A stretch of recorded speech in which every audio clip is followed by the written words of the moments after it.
Don't you know drugs are everywhere, drugs are everywhere, drugs are everywhere, you can't stop it. Criminal lines make a profit of bull and sorrow in the ones of a day.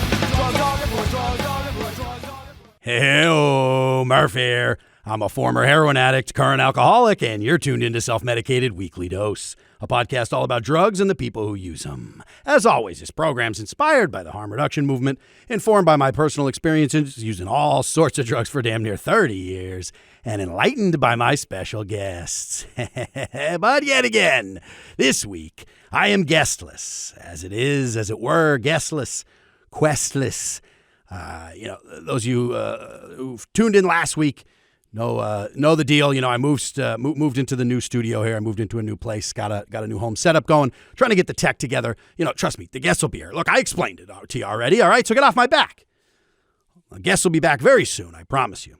And though the enlightenment will return to the program, but until then, just another week here. We're gonna do something fun. Something fun, I hope. Because this episode actually was inspired by an old friend of mine. We had a fun little text exchange. Got a little. I wouldn't say testy, but because that's what you want. You want a little back and forth. So I had a fun text exchange with an old friend who listened to last week's episode, which was all about the anti-drug mouthpiece of Fox News for a long stretch, Tucker Carlson, his departure from Fox. So I decided to go back into his greatest hits of anti-drug rants and segments that he's done on the program, because he's done so many great ones. And so I went back into his Hall of Fame career as someone who just a disdain, not even for policy stuff, just a truly on a human level a disdain for people who use drugs. And so and he tried to backpedal on it recently, but so I was like, let's just go to the tape, of course. So I had a little fun digging up one of my favorite old segments of Tucker Carlson there on Fox News. And an old friend of mine kind of was just like, well, Tucker's. What's funny is, so I go off King on Tucker, and then I get this text which is in agreement at first, of course. A friend of mine's no fan of Tucker's at all. In fact, he's so much not a fan of Tucker's that he can't see the forest for the trees a little bit. So it's a lot of this back and forth, and I won't name you on mic, don't you worry, because I know you're listening, and I know you would genuinely be pissed off if I said your name on air. So I will not do that. But generally the gist of the argument was that Tuck is he's a symptom is where my position of a larger thing we've done here in the media landscape, which is, of course, infotainment. He's the host of a talk, political talk show. He would I'm sure he's 1 foot in, 1 foot out, as they all are, being a journalist. But that because the media has already been bought and paid for, as the politicians have that they're reporting on, we're in a strange place now, where what corporate media has done, because they've manufactured consent to the point of absurdity, is where we're now at. So, where we look to like programs you would never think you'd have to look to just get even a little, just a hint, a whiff of any sort of truth. And so as far as it relates to the drug war and to the, policy decisions surrounding that, it's like, I was like, listen, man, this ain't something new here. People like to, they kind of get in this mindset now of like, well, Tucker, he's, sure, they're not all great apples out there, but this Tucker, oh man, he's something else. He's like this ghoulishly new form of it. And I'm like, yeah, everything heightens as it does, with anything in our culture. But lying to people is the thing. He's like, just the lies, the sheer amount of like just telling lies. Is like, man, I know we were young, but the drug war of our youth into the 80s and into the 90s, and as it just, of course, continued. In fact, it never ended. But that whole, like, as in regards to at least the media and what the media was telling people. Look at I'm like the guys, the people of the day there, like that were doing, Brokaw and Rather and I'm just thinking of like the people who had the nation's ears, let's say, and eyes on of news, the newsmen of the day, and the no news women, of course. But this idea that like this is a new thing, and you get the same kind of shit with Trump as well, which new in some regards to like being an outsider in Washington, at least not a politician, career politician coming in and whatever. But in terms of being like new is like, oh, he's just a new level of scumbagger. Like it's a branding thing. You don't like his brand, which is fine, but let's not really suggest that, whether someone's fucking you, bending you over and fucking you in the ass with mask on or mask off, that's just a personal preference at that point. So again, to each their own, but then trying to say that's somehow worse. But like, so that was the back and forth we had. And then I thought to myself, I was like, well, for example, let's just take the pinnacle to make my point here for this week, for the episode. So of course you go, Fox News host Tucker Carlson. Yeah, of course he's going to be talking out his ass the whole time and lying to us through his teeth, through his snake teeth or snake tongue teeth. Snake teeth. You got to watch out for them. He's got them all. He's got the fangs. He's got the forked tongue. We know who he is. We did that last week. So this week, I wanted to do a little fun game with a journalist's journalist here. Now we're getting into it because I thought, we could all do this opinion, half infotainment shit all day.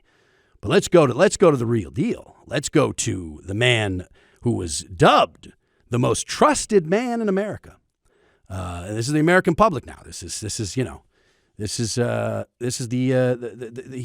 reported on the Kennedy assassination. Now, not on who actually did it, of course, but he told the nation when it happened in the moment. There's that, that's one of his big famous moments. Vietnam, he came out at a certain point and was like, Nam, we got to get the hell out of there, blah, blah, blah. Disagreeing a little bit, veering a little into more of the opinion stuff there, but reported on Nam as it was going on in the moment.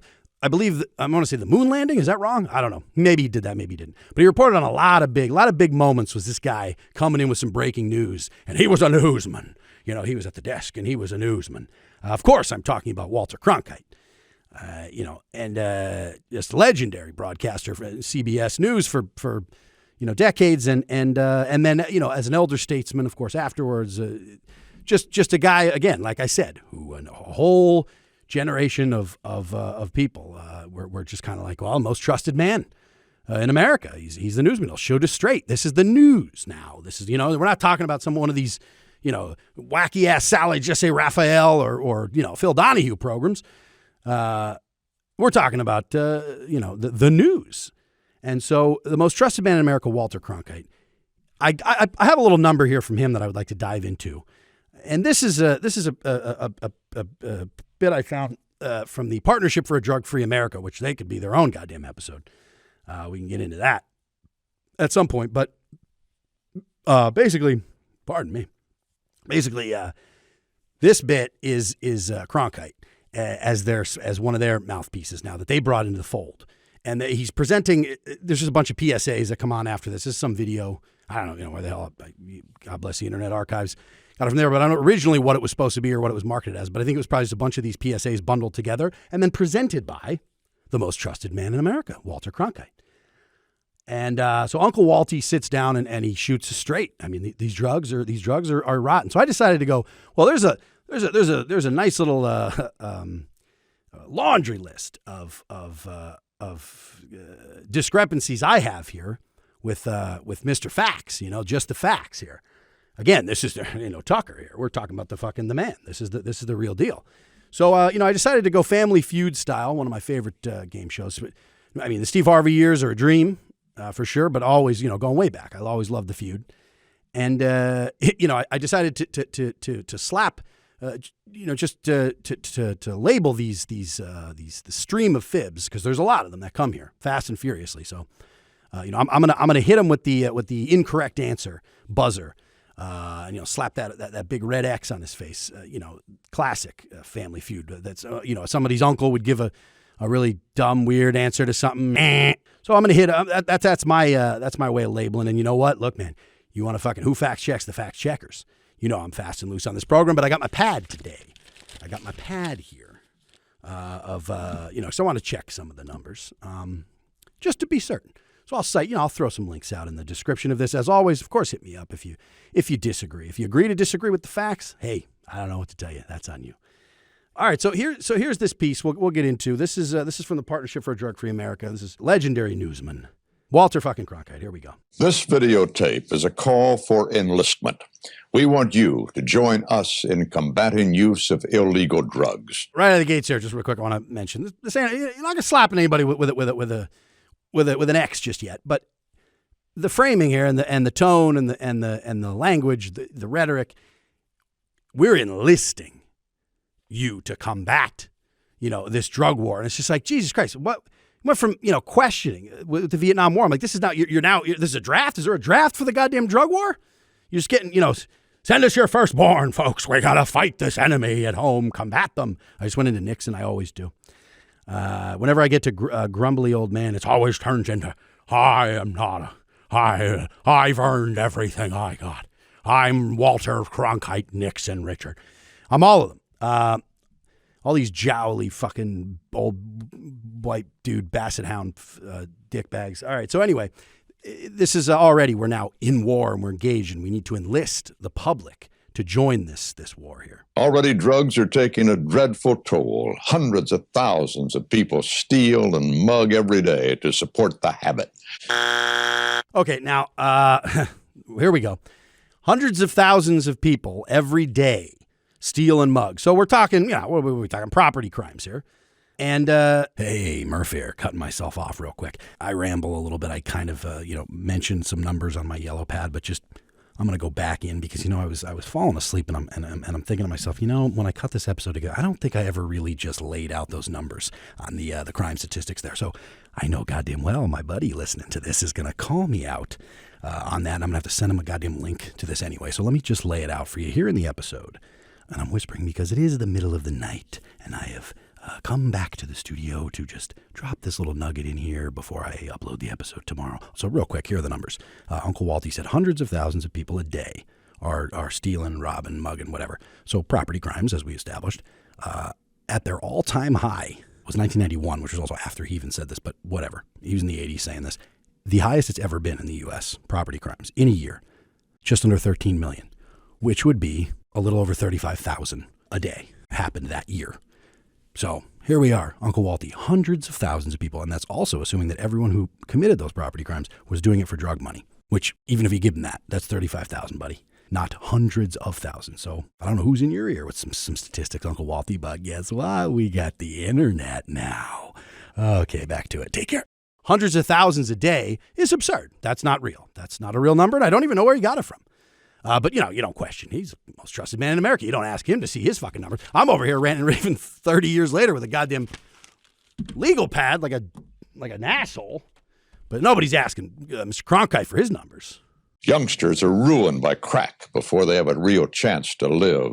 Police and politicians are corrupted by rivers of dirty money. Well, no argument there. Addicts and their needles are the greatest danger in the AIDS plague. Well, I'm going to go ahead and say that the greatest danger in the AIDS plague in the 80s here was the Reagan administration's complete denial of it, including Tony Fauci as head of the NIH.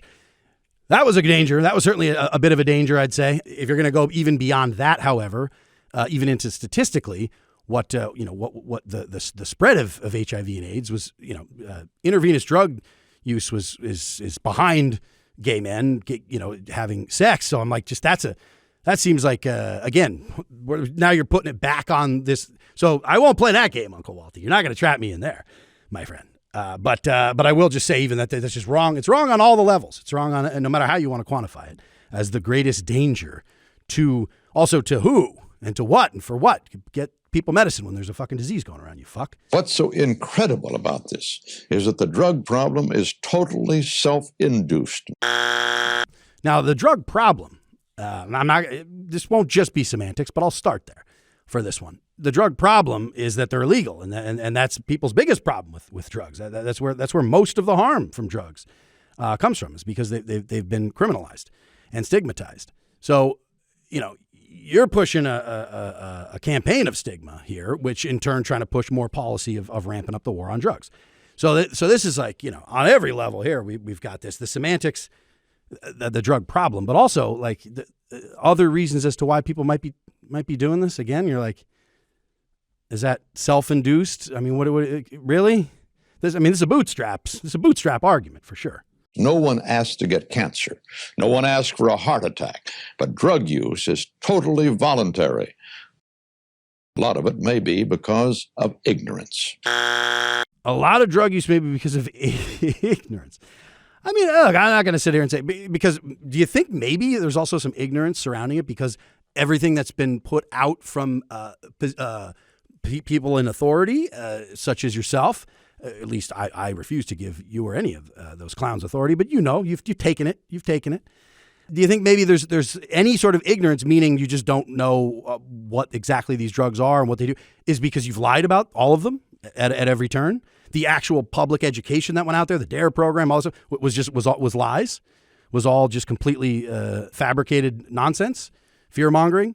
Do you think that it might contribute to that at all in terms of ignorance again? And even if it did, people knew what they were doing and still wanted to do it because of their material conditions. None of that's on the table. This is just dummy, just didn't know what he was getting into, and now look at him.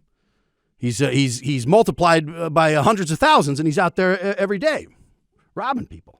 For instance, many parents, when they find that their children smoke marijuana, are grateful that it's not tobacco. But the truth is that marijuana today has a lot more cancer-causing ingredients than tobacco. Oh, Uncle Walty, no. Now this is a whopper. This is, I mean, there've been some fibs here and then some lies, some standard. We got a fucking whopper on our hands here. The suggestion, I'm just gonna, we'll just have fun with these numbers real quick. We're talking about 500,000 people a year dying from tobacco-related causes, disease, and all the cancer. They're putting goddamn rat poison in the shit. It should have, even just natural tobacco would have its own things. But these are, these carcinogens, these chemicals that they fucking flung in there. I mean, let's just be on that. Versus, on the other hand, marijuana deaths from what he's talking about, cancer-causing carcinogens in marijuana. I mean, we're at zero, I suppose. And again, if you smoke a ton, if that's the way you ingest weed, like, no one's saying it's healthy. You get to this like all or nothing situation. I'm not saying it's healthy, but these two ain't even close in terms of judging. That was a rough one, Walty. That's a whopper. That's a whopper of a lie there. That's, dare I say, a Tucky level whopper that we just heard out of Uncle Walty, the most trusted man in America. Go on, sir. And it's often the stepping stone to harder drugs. All right, this old chestnut. No. We know why. So many people who do not move on to harder drugs, so many people who just try marijuana and then don't even smoke marijuana anymore. Astronomical, the numbers are all there. This is of course been debunked, but yet it keeps coming back. Well, to be fair, I'm also digging up a 30-year-old video here, but you still do hear the old gateway argument on weed. We still hear that now, and it's probably no thanks in small part to someone of Mr. Cronkite's stature here spouting it off to America. Like cocaine, and its even more quickly addictive version, crack, should terrify everyone. Over the last 5 years, cocaine-related emergency room treatments are up 300%. I don't know, these numbers were difficult to track down. I didn't X them on this, but I will just say that, like, Society should terrify everyone. You're like, the fear that you're just, again, this, you're not even hiding this. This is just like, I'm telling you right now, in case there's any doubt here, you need to be afraid. Be very afraid. Because people make good, sound decisions when they're terrified. And don't be misled by the thought that crack is an inner city or urban problem. It's in Kankakee and Pasadena. Oh, I had to X you here. The truth of the matter is, crack cocaine did not arrive in Pasadena until 1992, which was after this. No, that's, of course, a goof. That's a goof. Trying to do a goof show here. The funny thing about that, too, is you're just like, well, just peel off that veneer, that very tissue paper veneer of coded language there, and you'd be like, oh, it ain't just black folks with the crack. So if you're scared, I'm trying to scare the white suburbs. That's who I'm trying to scare right now. Already, it's available to kids in the majority of our schools. And the first time a kid smokes crack, he has a 50% chance of becoming dependent upon it. Nonsense. Absolute nonsense. This is one of those paid studies that came in to be like, yes, keep bringing that. Who's this study sponsored by? The DEA? Well, they're not scientists, but here they've got some numbers for us, so let's roll with them. And instantly, he becomes a prime candidate for a heart attack or stroke or epileptic-type fit. I'm no medical doctor, but epileptic-type fit, that sounds serious. That is to say that if a kid even tries crack, it might be all over for Oh, I know. We got it. We got it. And I'm going to have to X you again because you now told the same fib twice and you up the stakes. Just to clarify, one time a kid tries it and it's over. His whole life is over. And you also wonder, you get to that point and you say, well, you tell people it's over. It's all over. What the psychology behind that is like you're telling them you're fucked. So if they go, oh man, I feel so ashamed now, and there's this stigma attached that like, man, I guess if it's all over, then you got nothing to lose. You're playing with house money. I mean, just the fucking thinking there is just, it's grandpa thought. It's pop-up. It's all pop-ups. Pop-ups come on, sit on pop-ups. Come sit on Nick's and Cronkite pop-ups lap. And your old Gramps has got to tell you a scary story. Oh, you even sniff it and you're dead. But people continue to use drugs because they believe that drugs will make them feel happy or popular or powerful. What they don't know is how quickly they can be hooked and how devastating it can be. We've simply got to tell them the truth. By that, you mean tell them complete bullshit. By tell them we've got to tell them the truth is we need to tell them some bullshit. That's a fun little dance he did there. And also, what a not an X. Again, I'm saving them for facts here, but just the framing there is just fun. It's like what an out of touch, just fucking dinosaur way of just being like, and here's why people use it. They're out there. They're trying to be cool. Their friends will think they're really cool if they use drugs. They'll feel powerful and happy and And it's like, first of all, yes, that is how drugs make you feel. In healthy circumstances that are not criminalized, there's a lot less that goes wrong then in those situations. But again, that's we don't even want to talk about that. We're just talking about the ills here is what he's wanting to bring up and just saying why people, and again, people are not using them all because of their material conditions. No. There's no escape here. There's no dealing with trauma by self-medication. None of that. No. This is just to be happy and powerful and hey, here we go. Let's party. We're faced with a lot of misinformation, a lot of ignorance. Oh no, they are. Oh, you're saying that not now. They're not. No. Okay, I got it. Sorry, I thought he was copping to what he was just doing here. But we're faced with a lot of misinformation and ignorance in other places except for you. Of course, no, what am I thinking? You're the most trusted man in America. Sorry. What we need to do is to change America's attitudes about drugs. People won't take drugs if they're persuaded that the costs outweigh the benefits. Now I got to hit you there because so you're telling me that now in the current situation that we are, people are still, they will, I'm telling you this myself, I would, and I know many others fall into the category of, go ahead, what do you got? What's the worst you got for me? Death? Give me a fucking break. I will roll them dice every goddamn day. So what are you talking about with this it's just faced with, the ignorance of just, if they just, they wouldn't do them if they thought that, or if they were stigmatized. Reading between the lines here, this is him literally calling for the soldiers of the drug war here from the public. Here's what your job is, public. Stigmatize the fuck out of this. That's all he's telling them to do. Shame these motherfuckers to death. Not one more person should start using illegal drugs. To say that no use of any illegal drug is acceptable. To say that the laws themselves are not unacceptable. Oh, no. But the use of them is completely unacceptable. He's literally calling for you to stigmatize this. We need you to join our partnership for a drug-free America. Play this tape everywhere people congregate. Schools, places of worship. This is a place of worship, all right? This is YouTube. Men's clubs, women's clubs, town meetings, everywhere. And then talk about it. Make your own plans to make any use of any illegal drug totally unacceptable. This is Walter Cronkite asking you to join the Partnership for a Drug-Free America. One last fib on the way out the door in a surprise twist. This is wild for the listeners here. You might not have seen this. After he says this is Walter Cronkite for Partnership for Drug-Free America, he peels off a latex mask that was as good as anything Mission Impossible Ethan Hunt could come up with, and behind the mask, it's not Walter Cronkite. Who is it? Hello, I'm Mr. Ed. was Mr. Ed. Oh, God, it was Mr. Ed. Of course it was. So the whole time it was a fucking horse. Of course. But, we got about the same stream of bullshit you get of a talking horse. A horse's understanding of substance use. Probably less, because there's an agenda. Horses wouldn't have an agenda. They might not totally understand drug use, but they wouldn't come to it. They wouldn't come to these substances with any sort of agenda.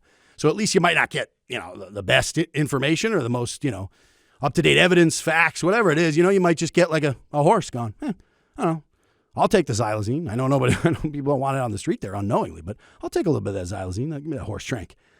Ah, man. Well, here's the credits rolling now here. I'd like to finish with the credits rolling because for a reason. There's, and these are whatever. This was a little produced video here. There's Broadway videos involved. My God.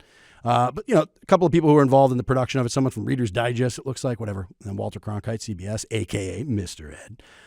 And then we get to Lynn Mapes, Drug-Free America. She could have her own episode as well, so I won't get into that. My point I wanted to make here is the last credit rolling here is Hoffman LaRoche Incorporated. And, I saw this. I said to myself, wait a minute, hold on. Hoffman LaRoche Incorporated. Where do I know that name from? Who's sponsoring this video? This little, not just this video, this fucking entire massive campaign where they enlisted and compensated, certainly, the most trusted man in America to be their fucking mouthpiece is Hoffman LaRoche Incorporated. Hoffman LaRoche Incorporated is big pharma. Surprise, surprise. And I don't just mean, big pharma, large pharma, massive fucking pharma, fat ass pharma, thick pharma, plump, juicy pharma. No need to sexualize it, but you get it. Fucking just boatload of pharma. Because Hoffman LaRoche, the manufacturers of highest selling medication, most frequently prescribed medications in the world. In the U.S. is the best-selling medication on the market from 1968 to 1982, selling more than 2 billion tablets in 1978 alone. I'm, of course, talking about Valium. You know what I mean? Of course, talking about the Valium, which, funny enough, for Hoffman LaRoche Pharmaceuticals here, the mastermind behind the marketing campaign of Valium is, of course, none other than old man Sackler himself. Cut his teeth on selling all those the Valium pills back then, and then, of course, parlayed that into another incredible campaign for OxyContin. So that man understood how to sell pills to doctors, to patients, and get everybody in the pills. So we've got like drug dealers. This is just one drug dealer to all the rest. It's muscling in on territory. It's Hoffman LaRoche going, let's get it out there, because he made very clear to say, we stigmatize, we will unacceptable that anyone uses any illegal drugs, but the legal ones now. And I mean, of course, we all know this. I'm not making some fucking grand new point. It's just hilarious to literally see in the credits of this nonsensical piece of propaganda, to see their name in there was a beautiful little. You can't write it any better. Of course they're behind this, and of course the most trusted man in America is bought and paid for. Of course, it's all. Of course, a horse is a horse. Of course. Unless, of course, that horse is Walter Cronkite. Oh my! Well, I'll tell you that about does it here. Except, I wanted to leave you with just a beautiful in the vein of that. What was Morty Sackler, cooking up for Hoffman LaRoche with the Valium. It was like, Uncle Walty, we need, if our kids are going out there getting crazy on drugs, we need a little vitamin V, Uncle Walty, come on. So that vitamin V Valium commercial that I believe was specifically, because I'm just going to shut the fuck up and give this to you, because this was a nice little job. I found this way back in the archives. It's an old one from the 70s, and it just really sets the tone. It's a beautiful little commercial spot that I believe was not made available commercial. I think this was just for doctors behind closed doors, marketing it towards the doctors to prescribe. So this. I'll leave you with this. You know what I mean? I'm always fucking talking over things. I'm just going to let you enjoy. Just sit back. We'll end the episode after all this tense rant and raving. The lies. But just to my friend on the text chain, you got to give it to me. Oh, Walter Cronkite v. Tucker Carlson. Yeah, who knows? It's up in the air. The most trusted man in news of all time versus the fucking devil himself doing news, I guess, is the... We find ourselves in a strange spot there, don't we? But anyhow, I apologize for bringing back that stress. Let's just listen. I want to show you this old Valium spot, and instead of doing the whole that, I'll shut the fuck up and just let it wash over you. Let's just sit in this vitamin V town, this place we can go to. It's just very nice. It's very nice and calm and easy, breezy. You feel that? All right, now we're ready. Here we are. Hoffman, LaRoche, Cronkite present Valium. Typical post-MI patients may be in good shape physically, but emotionally they're too tense and apprehensive even to return to work. In such cases, when excessive anxiety and tension are interfering with rehabilitative efforts, Valium, diazepam, can help the transition back to work, back to a more normal life. Valium works promptly to relieve excessive anxiety and apprehension. Side effects other than drowsiness, fatigue, and ataxia are rarely encountered. Within days, the typical patient feels significantly calmer, better able to cope with his condition, more open to rehabilitative measures.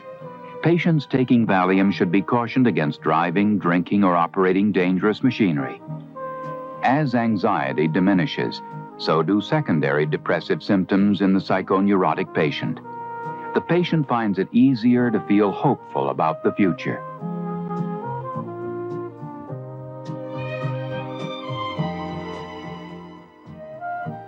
Valium, for the response you know, want, and trust.